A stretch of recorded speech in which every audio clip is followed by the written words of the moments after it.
কয়েকদিন আগে একজন মাননীয় সংসদ সদস্য দাবি করলেন মাননীয় প্রধানমন্ত্রী এই ব্যাপারে প্রয়োজনীয় ব্যবস্থা গ্রহণের জন্য আমাকে নির্দেশনা দিলেন। আমি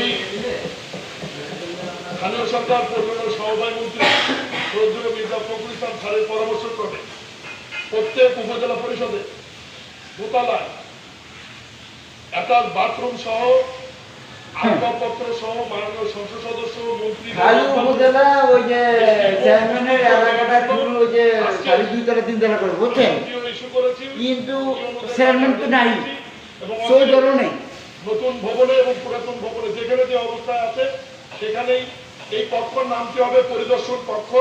কারণ মাননীয় সংসদ সদস্যের নামে রুম বরাদ্দর বিধান নাই, এই কারণে পরিদর্শন কক্ষ নামে কক্ষটি থাকবে।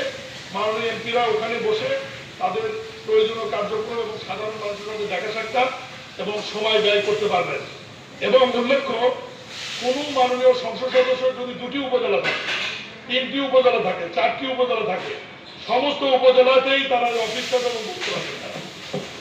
আমি এ ব্যাপারে পদক্ষেপ নেওয়ার জন্য মাননীয় প্রধানমন্ত্রী আমাকে নির্দেশনা দেওয়ার জন্য সকল সংসদ সদস্যদের পক্ষ থেকে মাননীয় প্রধানমন্ত্রীকে সবাইকে একটু করতালি দিয়ে অভিনন্দন জানার জন্য ধন্যবাদ জানাই।